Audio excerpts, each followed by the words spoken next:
Bismillah, alhamdulillah, wassalatu wassalamu ala rasulillah wa ala alihi wa sahbihi wa mawalah, la hawla wa la quwata illa billah. Puji syukur panjatkan kehadirat Allah Subhanahu wa taala yang telah memberikan limpahan rahmat dan hidayahnya kepada kita semuanya, sehingga pada subuh pagi hari ini kita diberikan kemudahan oleh Allah Subhanahu wa taala berupa pertolongan dari Allah Subhanahu wa taala, bangun dengan keadaan sehat, bisa sempat untuk sujud kepada Allah Subhanahu wa taala sebelum melaksanakan salat fardu di masjid. Allah berikan kemudahan untuk mengayunkan tangan, melangkahkan kaki menuju tempat yang mulia. Tentunya ketika melangkahkan kaki menuju tempat ini, Allah gugurkan dosa-dosa kita, Allah angkat derajat kita dalam ketakwaan kepada Allah, sehingga kita mendapatkan berjamaah 27 derajat dengan subuh berjamaah ini.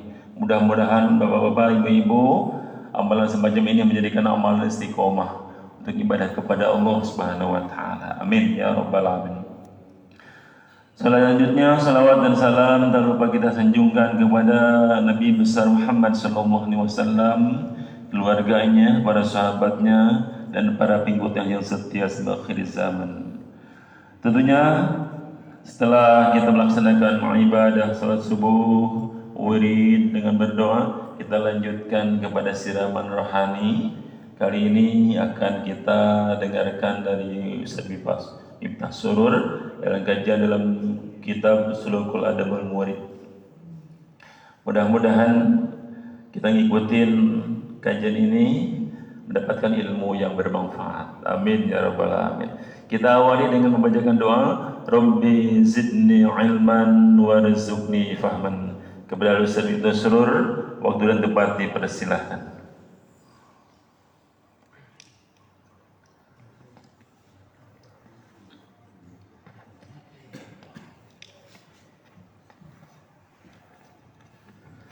Bismillahirrahmanirrahim. Assalamualaikum warahmatullahi wabarakatuh. Alhamdulillahi rabbil alamin, wassalatu wassalamu ala ashrafil anbiya'i wal mursalin, sayyidina wa maulana Muhammadin sallallahu alaihi wasallam wa ala alihi wa ashabihi wa man tabi'ahum bi ihsanin ila yaumiddin. Rabbi shrah li sadri wa yassir li amri wahlul 'uqdatam min lisani yafqahu qawli. Allahumma arinal haqqa haqqan warzuqna ittiba'ah wa arinal batila batilan warzuqna ijtinabah. Amin ya rabbal alamin. Para hadirin, Bapak Ibu yang dimuliakan Allah Subhanahu wa taala, alhamdulillah kita bisa berjumpa dalam kebaikan. Mudah-mudahan di pagi hari ini Allah tambahkan ilmu yang berkah, ilmu yang manfaat. Allah jadikan kita pribadi-pribadi bertakwa yang mengikuti sunnah Rasulullah sallallahu alaihi wasallam. Pembahasan kita hari ini adalah tentang mencari guru. Tentang mencari guru.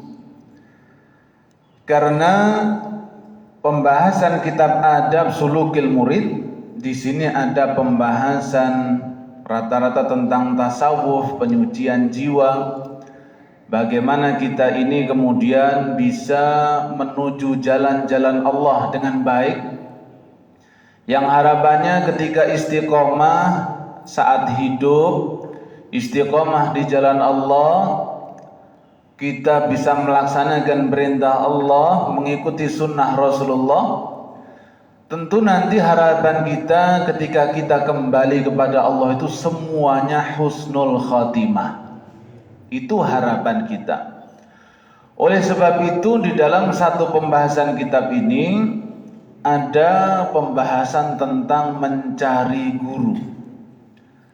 Guru spiritual.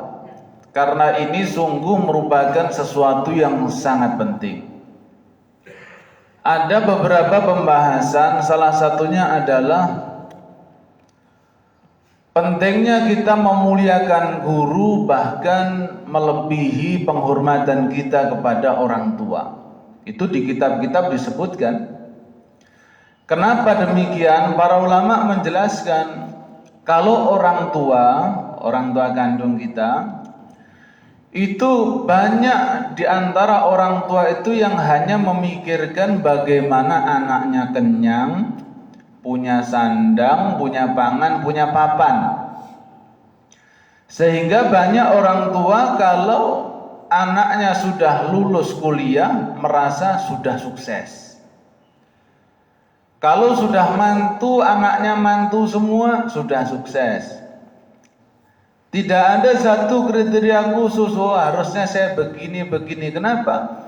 Karena memang begitulah kehidupan kita. Tapi guru, wabil khusus guru spiritual, guru agama, itu bukan hanya memikirkan tentang dunia kita, tapi bagaimana kita selamat sampai di sisi Allah, masuk surganya. Dibimbing, siapapun dia kalau salah diingatkan. Meskipun pejabat, meskipun siapapun kalau salah, siapa yang berani negur? Harusnya adalah para ulama-ulama, karena memang itulah benteng-bentengnya yang memang belajar tentang hukum-hukum Allah Subhanahu wa taala. Dan kaitannya dengan zaman sekarang ini, maka mencari guru ini Masya Allah sesuatu yang luar biasa penting. Saya teringat satu hadis Nabi Sallallahu Alaihi Wasallam. Sayati 'alan nasi sanawatun khadda'at. Ini hadis Nabi sahih. Sayati 'alan nasi sanawatun khadda'at. Akan datang suatu masa. Ini sabda Nabi. Akan datang suatu masa, yaitu tahun-tahun penuh tipuan. Dunianya tipu-tipu. Kayak sekarang ini, berapa banyak kejadian orang kenalan di Facebook, cantik, lakinya tampan, akhirnya kenalan terus beda pulau pula, akhirnya mau nikah. Ya sudah, kalau mau nikah datang ke rumah. Ketika sampai di rumah dicari kagak ada. Mana orangnya ini? Ternyata beda dengan yang di Facebook. Wajahnya beda. Di Facebooknya putih, bersih.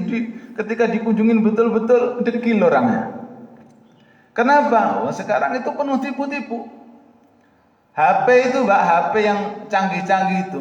Orang jerawatan kalau dipoto jerawatnya hilang. Sekarang ini. Ini berlaku juga untuk perkara yang lain.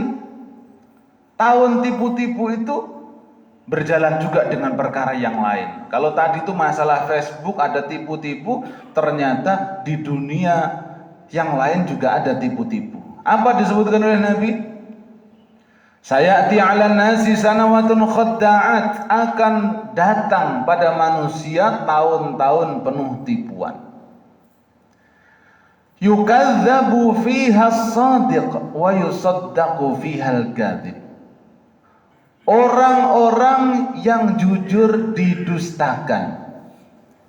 Orang-orang yang jujur tidak disenangi. Orang-orang yang jujur dimusuhi.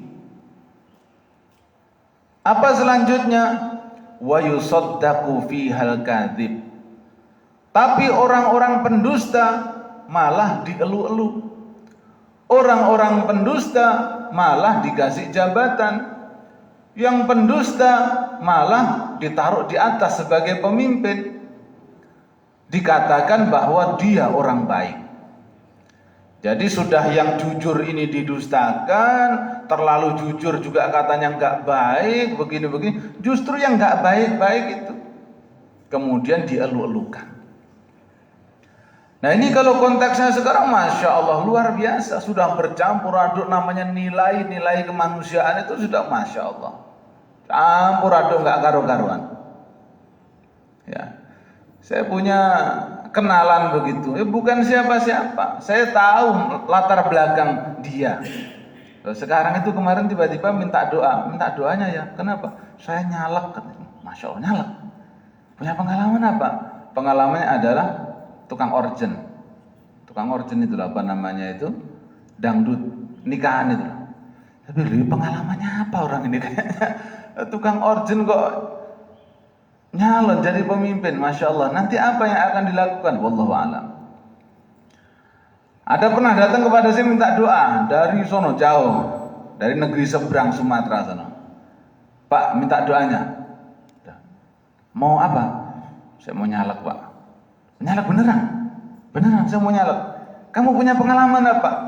Ya enggak punya pengalaman, pokoknya orang-orang dorong saya untuk begitu. Masya Allah, kamu nanti kalau jadi mau kamu gimana kan? Kebetulan orangnya itu ya tahu-tahu ngaji lah begitu. Apa kata dia? Pokoknya nanti programnya adalah bagaimana daerah saya orangnya mengaji. Sesimpel itu. Iya, karena nggak punya program. Nah, tapi saya udah habis 300 juta ya Pak katanya. Ya, tapi namanya, lah kamu nggak punya pengalaman, mau habis berapa juga, Masya Allah. Kembali kepada hadis tadi. Yukadzabu fiha as-shadiq, orang jujur didustakan, orang jujur tidak dipercaya, orang jujur dibenci orang. Jujur-jujur amat tidak boleh. Nah, itu zamannya udah nyampe. Kira-kira nyampe enggak zaman itu sekarang? Nyampe. Orang kalau jujur-jujur itu kadang malah Masya Allah. Kamu jujur itu mau dapat apa? Kamu jujur itu dapat apa? Singkirin. Dagang kok jujur, ya kapan untungnya kamu ini? Kapan kayanya? Loh, begitu itu. Wa yu'tamanu fihal kha'in. Lanjutan hadis ini. Wa yu'tamanu fihal kha'in. Pengkhianat diberi amanah. Para pengkhianat diberi amanah. Wa yukhawwanu fihal amin. Orang-orang yang jujur, orang-orang yang amanah, terpercaya, justru malah dikhianati. Poin terakhir, wayantiku fihar ruwaibitoh. Pada zaman itu ruwaibitoh pada muncul. Tentu sahabat asing. Apa ruwaibitoh itu? Wa ma ruwaibitoh ya Rasulullah. Apa itu ruwaibitoh ya Rasulullah? Kata beliau, ar-rajulut tafih yatakallam fi amril ammah.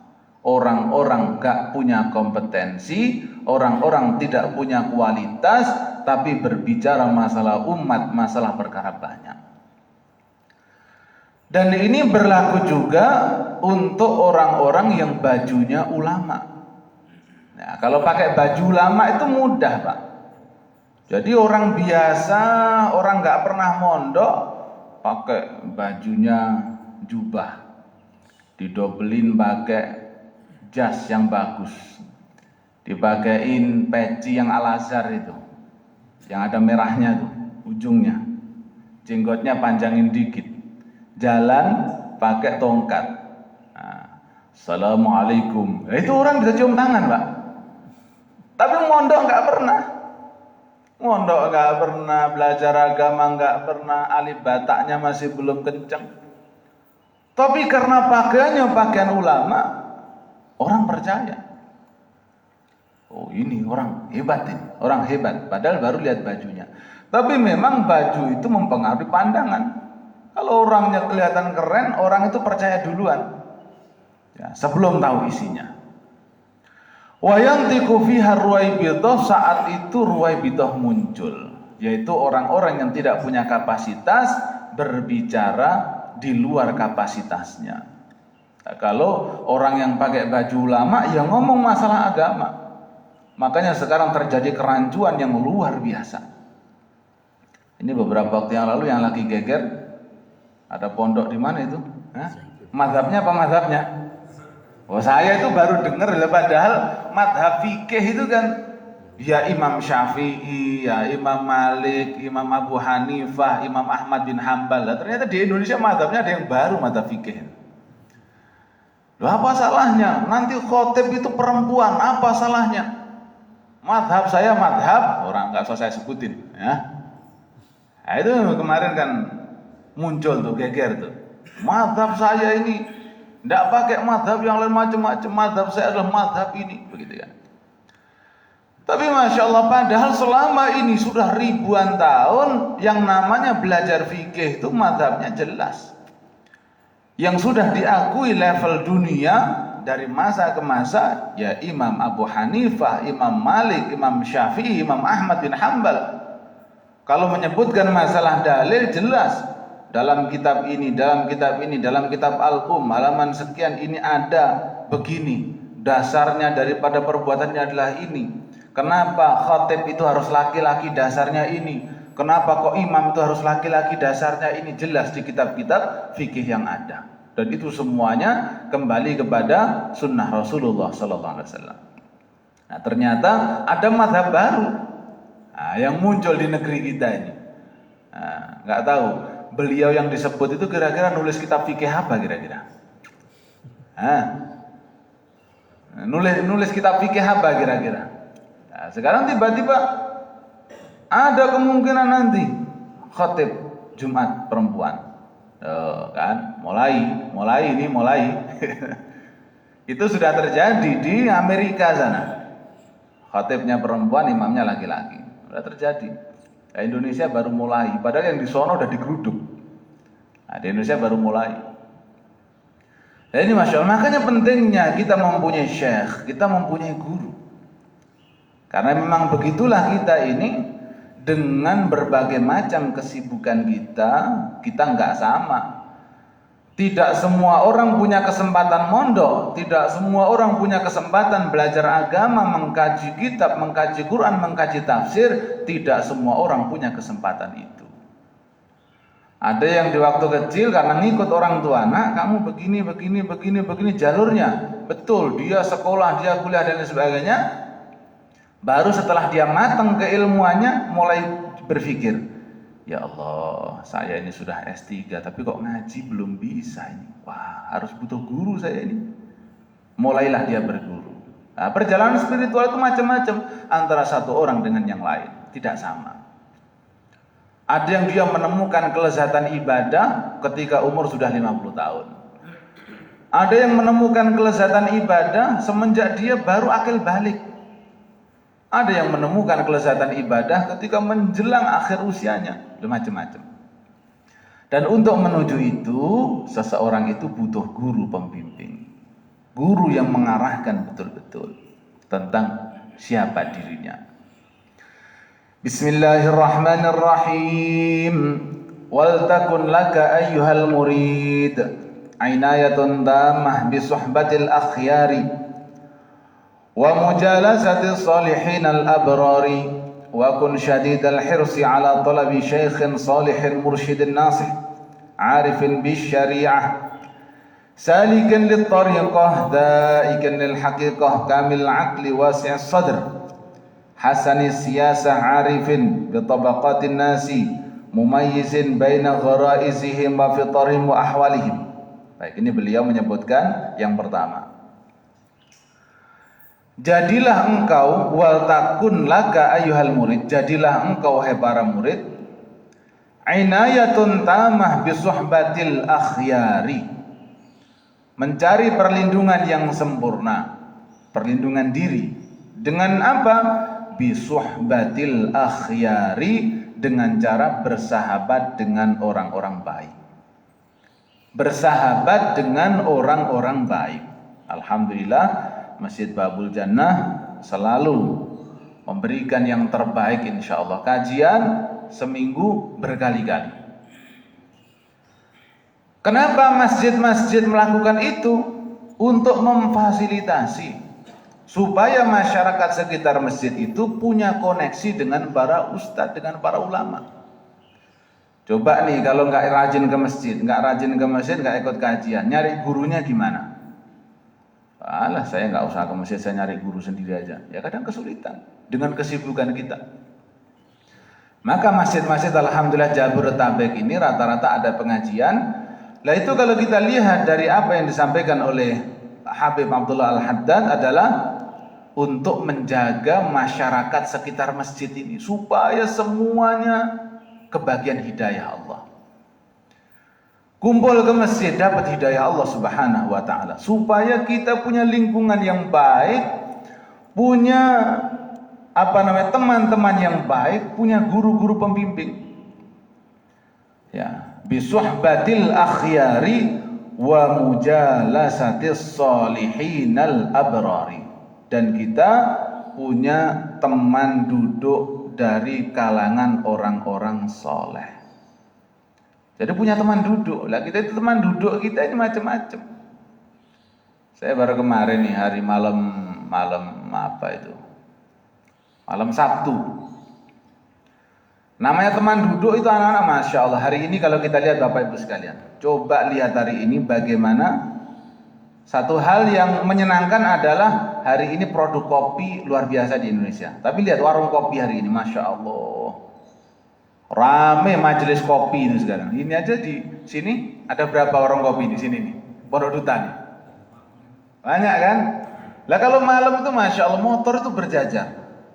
Saya melihat itu bahagia karena petani kopi akan bahagia. Masya Allah, ini kopi di Indonesia maju sekarang ini. Saya senang. Kebetulan saya juga senang kopi. Itu kalau saya lagi ke Banyuwangi, itu lihat kebun-kebun kopi itu saya senang. Masya Allah, kopi Indonesia sekarang maju. Saya senang. Luar biasa. Artinya petani kopi itu akan semangat nanam kopi yang terbaik pilihan. Ya, saya itu juga suka kopi. Di satu sisi saya melihat anak muda, Masya Allah, kompak mereka. Ngopi sampai jamaahnya berderet-deret. Ngopi. Tapi di satu sisi kadang saya tanya, anak-anak yang ngobrol, ngumpul itu kadang saya nanya mereka. Kemarin malam Sabtu itu sudah jam 10 malam. Mereka pada main game itu bareng. Ya, berjamaah. Ya. Itu pahalanya main game berjamaah 27 derajat. Hanya mereka suka main game bareng. Pahalanya 27 derajat kan. Assalamualaikum. Waalaikumsalam. Saya itu biasanya selalu bawa hadiah, Pak. Kalau kepada anak muda saya seringnya bawa hadiah. Apa hadiahnya? Di kantong saya ini biasanya mesti ada uang. Entah itu 20.000, 10.000, 50.000. Saya bawa uang, receh-receh 5.000. Kalau mereka jawabannya ada, saya sudah sholat, saya kasih hadiah. Kalau mereka melakukan kebaikan, saya kasih hadiah. Saya kasih hadiah. Begitu. Kenapa? Ngasih hadiah itu melembutkan jiwa. Nah, malam itu saya tanya, siapa yang sudah sholat isya? Belum Pak Ustadz, belum Pak Ustadz. Anak usia SMA itu kan udah lebih daripada akil balik. Wajib mereka itu nggak boleh ninggalin sholat. Udah jam 10 malam, mereka masih main game asyik. Ternyata belum ada yang sholat. Tentu saya juga nggak berhak interogasi, apalagi suudzon, kemana orang tuanya kok nggak ngingetkan. Saya nggak boleh begitu. Boleh jadi di rumahnya orang tuanya sudah nyuruh betul-betul, tapi memang anaknya. Nah, ini makanya butuhnya guru itu yang selalu bimbing. Kalau salah diingatkan, kalau orangnya betul dilejitkan potensi kebaikannya. Nah, punya guru. Nah, maka kita dituntunkan oleh beliau adalah bisuhbatil akhyari. Harus punya kawan duduk yang soleh. Kawan duduk, penting sekali kawan duduk soleh ini. Meskipun kita ini di kajian, suka nyempel di pojokan, lalu kemudian juga kadang dengerinya setengah-setengah dan lain sebagainya. Tidak masalah. Yang penting suhbatul akhyari. Punya kumpul orang baik. Ya. Wa mujalasatis sholihinal abrari, selalu kumpul dengan orang soleh. Ini harus kita upayakan betul-betul. Ada kalanya kita itu memaksakan diri untuk kumpul dengan orang-orang soleh. Hari ini ada pertanyaan. Alah, soleh apaan? Wong ustadz aja juga begitu kenyataannya. Mana ada sekarang ustadz baik? Kadang ada begitu, mohon maaf. Karena hari ini Masya Allah, orang yang tampil menjadi ustadz atau diustadkan, kiai atau dikiaikan, tokoh atau ditokohkan, kan sekarang beda-beda. Bedanya tipis. Hari ini kalau kita lihat, mohon maaf, kadang saya sedih, Pak. Sholat ke masjid mana, musola mana. Ternyata imam yang ada, tajwidnya berantakan. Itu saya selaku orang yang ya belajar sedikit-sedikit belajar tentang Quran, itu sedih. Ya Allah, ini kok sudah jadi imam, bacaannya masih belum jelas. Mohon maaf, di daerah Pasar Minggu tempat saya dulu tinggal, kalau baca Quran, ara'aitalladzi yukadzibu biddin, rohnya itu panjang. Gak tahu apa Qurannya beda kali ya. Jangan-jangan qiraat model mana gitu. Jelas salah. Makanya kadang kalau ada ustadz begitu, setelah imam, setelah apa, kadang saya panggil, Assalamualaikum ustadz, Masya Allah, luar biasa, begini. Ustadz mohon maaf, sekali tadi bacanya kurang tepat, yang di sini. Karena saya ingatkan, saya panggil itu. Tadi kurang tepat, tadi ini kurang tepat, tadi ayatnya ada yang salah, begini. Kadang saya ingatkan. Saya sekarang udah gak malu lagi, meskipun mohon maaf kadang usia saya lebih rendah, tapi kalau ada salah kok fatal, ingatkan. Sekarang itu antara benar-benar alim jadi imam atau yang dijadikan imam itu beda tipis. Kenapa? Karena memang kadang terpaksa. Imam aslinya alim, wafat, penggantinya belum ada. Akhirnya jamaah masjid yang ada, siapa imamnya ini? Oh, imamnya meninggal. Kamu aja Pak Haji. Loh kok saya? Lah kamu yang sudah haji. Itu kan awalnya. Nah, tapi saya belum bisa. Enggak apa-apa Pak Haji, enggak apa-apa, pokoknya maju. Sehari, 2 hari dia grogi. 3 hari, 4 hari, lama-lama jadi tokoh. Dan yang menjadikan miris sudah ditokohkan tapi enggak belajar-belajar. Gitu kan. Lah kalau sehari 2 hari kemudian mikir, ya Allah, saya sekarang kok diamani jadi imam, kalau begitu saya harus perbaiki tajwid saya. Saya harus belajar sebaik mungkin. Itu kualitasnya bisa meningkat. Tapi ternyata tidak, bertahun-tahun tidak berubah. Ya. Baik, jadi maka dari itu penting untuk kita mujalat satis solihin, ya, suhbatil akhyar, supaya apa? Nambah ilmu kita, menyadari kekurangan kita. Hari ini kenapa kok kadang kita itu nggak mau berguru, kadang kita nggak mau datang kepada guru, kadang merasa cukup. Nah, merasa cukup inilah yang bahaya. Seperti saya, mohon maaf Bapak Ibu sekalian, saya ini sampai sekarang punya guru-guru khusus yang saya kalau ada sesuatu bertanya, Pak Kiai gimana kabar, gimana begini, saya ada masalah begini, bagaimana begini. Saya pun sampai hari ini punya guru-guru tempat saya bertanya betul-betul masalah saya. Baik itu sifatnya yang masalah-masalah fikih atau masalah-masalah yang lebih daripada itu, tanya kepada guru. Ya. Bismillahirrahmanirrahim. Wa kun syadidal hirsi ala talabi syaikhin salihin mursyidin nasih. Ya. Hendaknya ya, bersungguh-sungguh dalam mencari seorang syekh yang soleh, mursyidin nasih, yang memberi petunjuk dan senantiasa menasihati. Ya. Jadi syekhnya soleh, mursyid mampu membimbing, nasih mampu menasihati. Nah, ini penting. Ya. Beberapa waktu yang lalu saya punya pengalaman cerita. Padahal yang namanya kiai, yang namanya dai itu kan nggak ada pensiun, Pak ya. Ada pensiun nggak untuk kiai itu? Hah? Kalau dosen kan pensiun, kalau kiai semakin tua semakin keramat, kan begitu. Tapi ada juga ternyata orang-orang yang mau pensiun jadi ustadz. Ya, pensiun jadi ustadz, Masya Allah, bayangkan.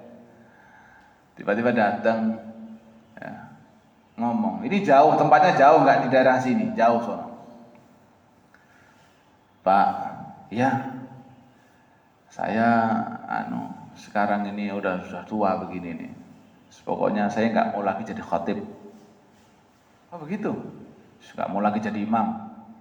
Pokoknya saya ini nggak mau jadi apa-apa di masjid. Begitu, nggak mau jadi apa-apa di masjid. Padahal dia itu orang pondokan yang mondoknya puluhan tahun. Pokoknya saya nggak mau di masjid. Oh lah begitulah, kenapa? Ya pokoknya alasannya nggak jelas. Kerjaannya apa? Ya kerjanya biasa. Akhirnya lama kelamaan karena sudah nggak jadi petugas masjid, nggak ke masjid, Pak. jamaah sudah nggak nampak. Ini lama-lama kok jamaah nggak nampak. Khotib Jumat sudah enggak. Padahal beliau itu khotib sudah puluhan tahun. Semenjak saya kecil beliau sudah jadi khotib. Lama-lama khotib nggak nampak, sholat jamaah sudah jarang nampak dan lain sebagainya. Akhirnya masalah kan miris.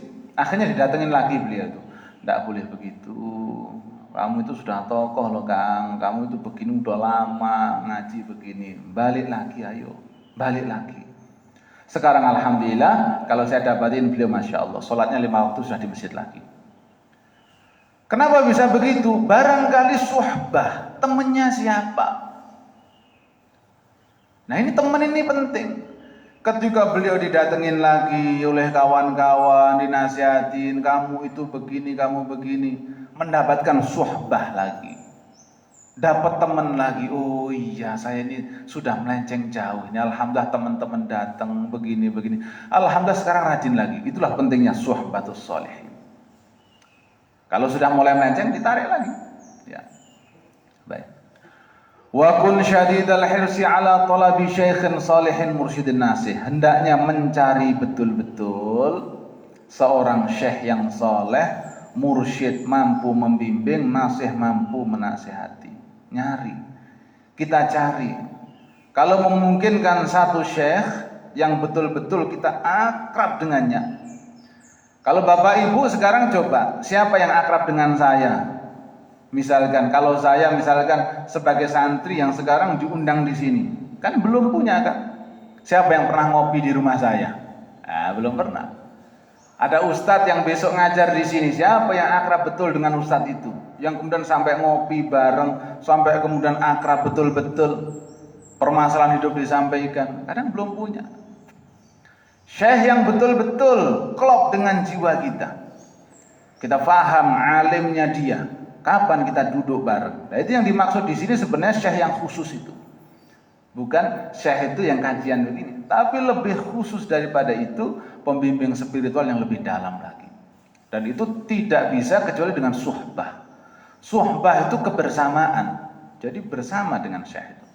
Tapi kalau sekarang memang agak sulit, Pak, karena kita zaman praktis sekarang. Zaman dulu ini dilakukan, ya. Yang namanya Syaqiq Al-Balkhi, ya. Jadi Syaqiq Al-Balkhi itu guru dan murid, suhbahnya itu ngajinya bareng itu 30 tahun. Lah, ngajinya aja 30 tahun. Bareng betul-betul. Guru-guru zaman dulu begitu. Nah, saya saja yang orang akhirnya masih orang baru. Bagaimana dulu saya ngaji di musola itu? Masya Allah, kalau Bapak Ibu saya ceritakan teman-teman saya itu ngaji mulai dari SD, SMP, SMA, ya. Wabil khusus mulai SMP kelas 2 sampai SMA lulus, itu ngaji saya nggak di pondok tapi di musola. Musolanya kecil. Musola itu kecil kayak biasa begitu, musola kampung. Itu dibagi 2, sini perempuan, sini laki. Yang laki-laki itu kalau di softkan, softnya cuma ada 5 orang. Udah penuh itu. Kecil banget. Cuma cukup 4 orang. Teman-teman ngaji, Pak, kalau setelah ngaji Isya ini ngaji ini. Setelah ngaji teman-teman mabuk. Coba bayangkan ini. Mabuk, Pak. Ya mabuk bener-bener. Beli anggur merah, beli apa. Jadi teman-teman ngaji itu. Ya Allah, mabuk benar-benar itu nanti kalau tidur dia di musola lagi. Tapi guru saya orangnya sabarnya luar biasa, masya Allah, sabar beliau. Karena tahu keadaan anak muda, mabuk benar-benar. Oh tidurnya di musola lagi. Itu nanti kalau sudah jam 3, itu guru saya itu dari rumah tidurnya kan di musola, tidur di musola. Itu kalau sudah jam 3 begitu, beliau datang ke musola. Membangunkan santri enggak sulit. Ayo bangun tahajud. Gitu kan. Cuma gitu doang. Tahajud ayo tahajud. Setelah itu beliau kok enggak nyenggol gitu enggak, gitu doang. Ayo tahajud, bangun. Maka saya ini udah bangun. Ketika murid-muridnya yang dablek itu kayak saya ini, dablek itu. Masih molat, beliau tahajud sendiri di imaman. pengimaman tahajud. Sampai santrinya bangun, santrinya wudhu, kemudian kita ngikutin sholat di belakang beliau. Kalau beliau sholat itu agak lama, tapi kalau ada kita ini sholatnya dia cepat. Jadi sholat tahajud itu beliau imamin untuk ngelatih kita. Yang dibaca cuma kulhu begitu ya, pendek-pendek banget. Dan kalau baca cepat, Bismillahirrahmanirrahim, Alhamdulillahirabbil alamin, Arrahmanirrahim, Maliki yaumiddin, Iyyaka na'budu wa iyyaka nasta'in, ihdinas siratal mustaqim, siratal ladzina an'amta 'alaihim ghairil maghdubi 'alaihim waladdallin. Amin. Bismillahirrahmanirrahim, Qul huwallahu ahad, Allahus samad, lam yalid wa lam yulad wa lam yakul lahu kufuwan ahad. Allahu akbar. Kenapa kok begitu cepat-cepat begitu tahajud? Lah muridnya begajulan begitu. Kalau dikasih panjang-panjang bubar itu. Wong itu saja lo sujud ada yang nggak balik, Pak. Sujud itu lanjut ngorok. Tapi masya Allah, lah meskipun begitu beliau sabar luar biasa. Makanya sampai hari ini santri-santri beliau sudah pindah merantau kemana-mana. Kalau lagi pulang ke rumah itu tetap ngumpulnya di rumah beliau sampai hari ini. Kenapa? Ada kedekatan yang luar biasa. Sampai hari ini saya ada apapun, ya tetap saya tanya ke beliau. Saya ngobrol dengan beliau. Saya sampaikan kepada beliau masalah saya. Kenapa? Mursyid. Itu bagi saya adalah mursyidin nasih sampai hari ini. Mursyid. Jadi kalau ada apa tenang kita. Pak Yai, mohon maaf, saya ada begini. Dan rumah beliau selama saya ngaji tidak pernah dikunci. Selama saya ngaji. Jadi kita ini bikin rumah panggung di depan rumah beliau, yaitu kita yang bikin sendiri, nyari kayu di hutan, nyari bambu sendiri, nyari apa di hutan, macam-macam. Bikinlah itu gubuk tempat kita tinggal. Dan beliau menghalalkan apa saja yang ada di dalam rumahnya. Lah kalau saya termasuk tipe yang agak maluan, tidak berani saya masuk ke rumah beliau kecuali kalau kemudian ada beliau dan lain sebagainya. Tapi kalau teman-teman nggak begitu. Weh, lapar ya. Ayo masak yuk. Ya enak loh Pak ngomongnya begitu. Ayo masak yuk. Yuk masak beneran di dapur. Yuk masak nasi, ya masak sesayurnya. Kadang bawangnya gurih sampai habis gitu. Masya Allah. Nah itu besok. Kalau ustaz saya itu Ustaz Nur Rahman namanya. Kalau istrinya kadang suka ngomel. Tapi kalau suaminya ini yang sabar ya. Kalau istrinya ngomel. Rek, berambang tas tuku wis entek neh loh. Bawang baru beli udah habis dari kamu ini. Rek ada ini udah habis lagi. Kalau istri biasa ya begitu ya. Tapi kalau suaminya masya Allah sabar. Itulah yang sampai sekarang mursyidin nasih. Ya mursyid nasih. Itu sampai ini saya punya. Nah Bapak Ibu sekalian, kalau memungkinkan punya guru spiritual yang khusus, datengin Pak Kiai. Saya memang di masjid ikut kajian. Tapi saya pengen punya kedekatan khusus dengan Kiai ini. Saya pengen ngaji benar-benar. Datang ke rumahnya. Kalau mampu, demikian luar biasa. Nanti akan mendapati suhbah. Suhbah itu kedekatan dengan guru dan itu beda dengan cuma ikut kajian majelis taklim. Akan beda rasanya. Datang ke rumah guru. Saya dulu ketika di Malang saya juga punya mursyid. Artinya saya itu cari. Untuk menuju ke tempat itu, goes. Nah, sepeda saya itu sepeda kayak poligon begitu, ada depannya kan tempat begitu. Itu boncengan berdua Pak. Teman saya itu tentara, gede badannya, itu duduk di depan. Saya bonceng reket sampai menuju ke guru itu. Datang, duduk, kita minta nasihat Pak Kiai, mau nasihatnya begini. Punya kedekatan khusus. Baik, masya Allah ya.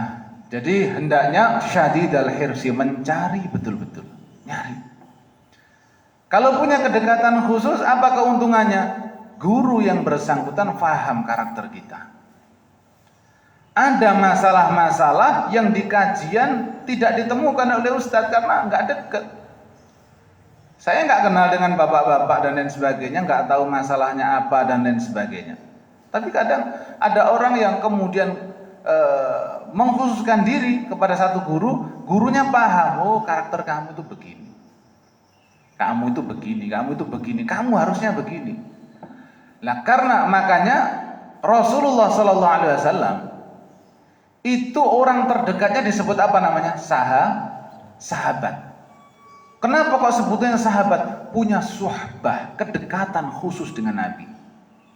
Nah, suhbah inilah yang penting.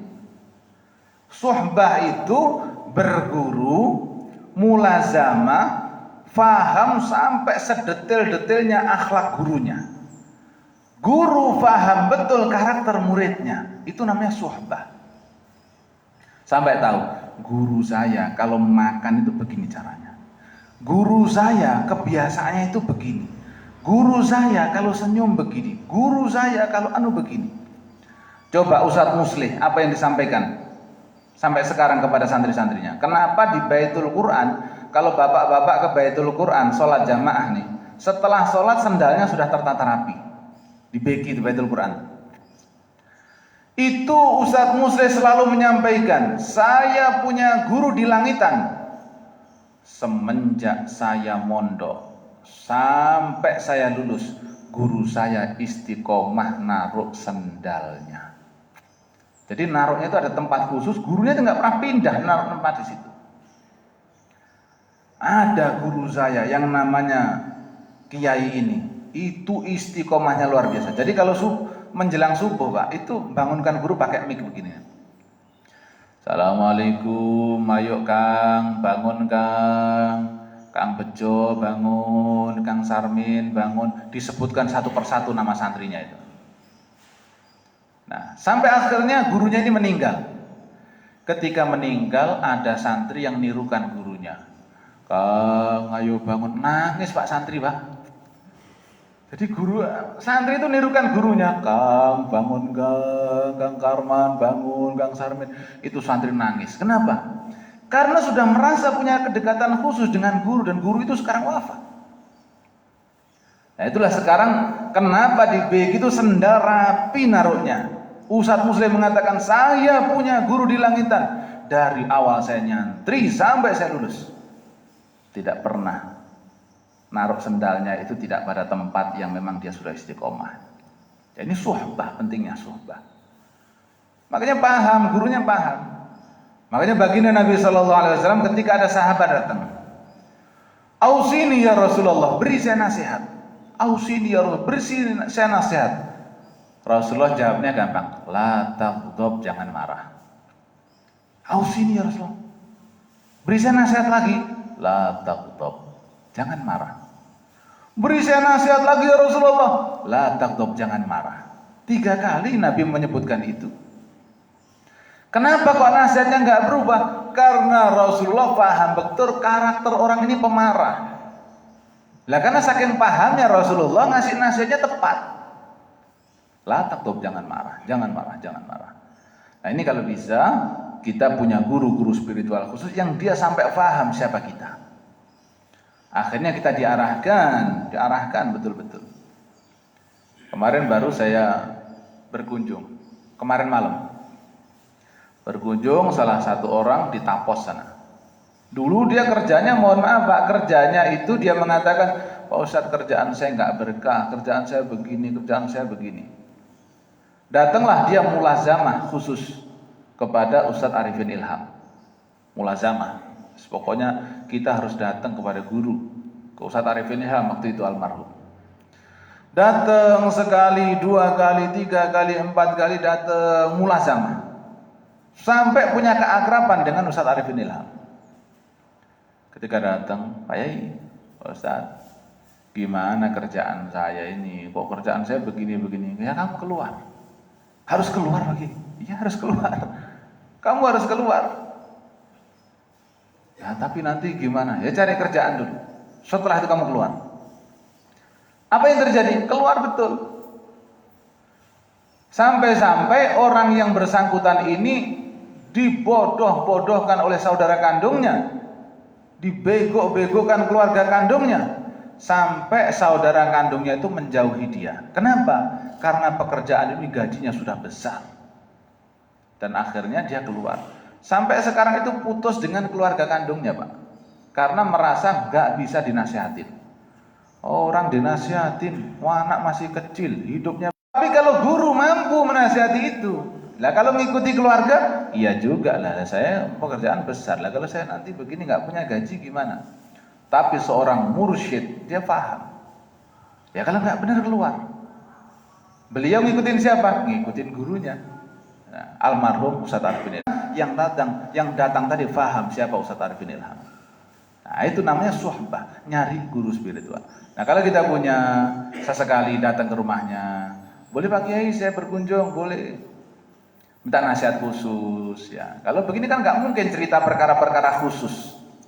Tapi kalau di rumah punya suhbah, lalu kemudian kita punya masalah-masalah khusus yang tidak bisa terpecahkan. Kalau kita nanya di tempat umum kita malu, kalau kita minta solusi di tempat umum kita malu, dengan suhbah, dengan punya guru itu bisa dilakukan semuanya. Baik.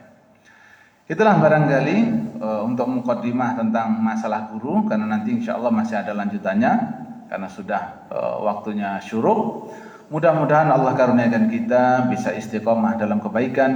Allah karuniakan kita mampu untuk menjalankan sunnah-sunnah Rasulullah SAW. Mudah-mudahan kita istiqomah sampai kita berjumpa dengan Allah dalam keadaan husnul khatimah. Amin ya rabbal alamin. Demikian dapat kita sampaikan, kurang lebihnya mohon maaf. Kita akhiri dengan hamdalah dan doa kafaratul majlis. Alhamdulillah rabbil alamin, subhanakallahumma wa bihamdika asyhadu an la ilaha illa anta astaghfiruka wa atubu ilaik. Assalamualaikum warahmatullahi wabarakatuh.